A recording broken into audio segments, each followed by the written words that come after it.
Hi everyone! Make sure to watch the previous videos in order to understand what's going on. Today I will be giving you examples about print. So let's get started!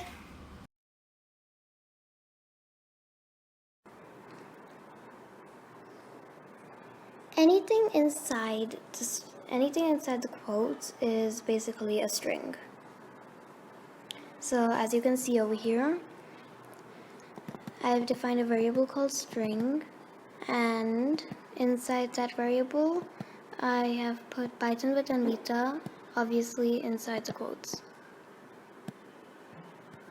So it doesn't really matter which type of quotes you use, so you can use single quotes or you can use double quotes.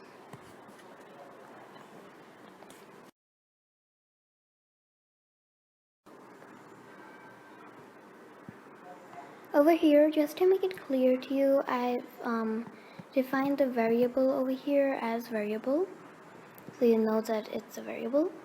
So the value of this variable is Python with Anvita, and now I'm printing it.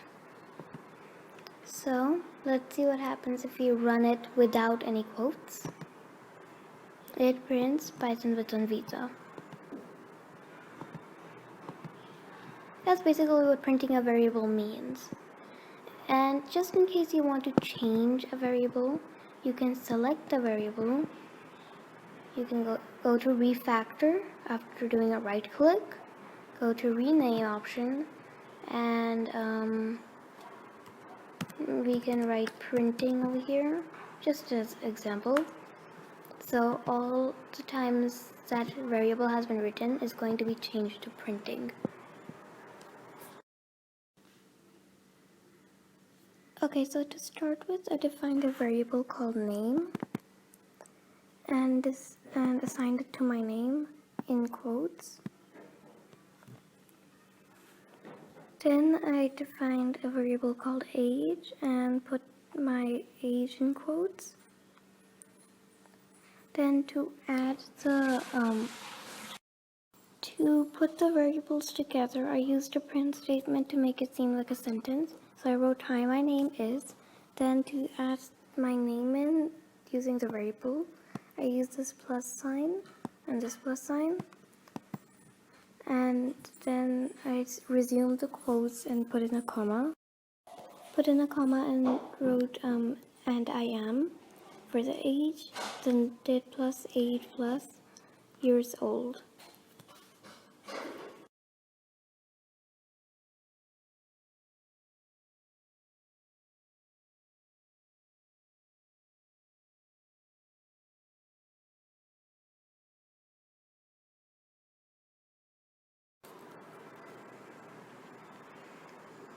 Over here, I've defined a variable called a and assigned it to the value of 11. Now, to print a, I wrote a print statement, and in brackets I put just a without any quotes. Because if I put quotes, I'll show you.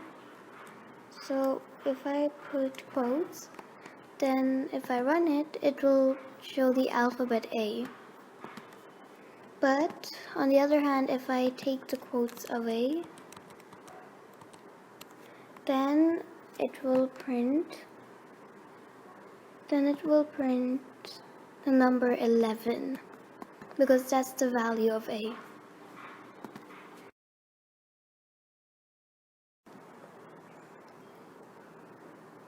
So over here you can see a print statement with 11 in quotes. So obviously when I run it, it's going to print 11.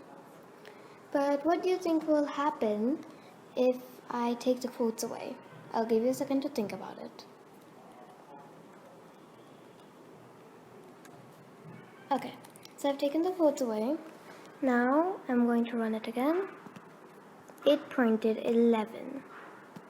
Because over here because integers are known to Python. So when I say print 11, it's going to print 11. So now you know that print can differentiate between its strings and integers. but becomes upset when you try to mix strings and integers. We shall see that next time. Bye for now.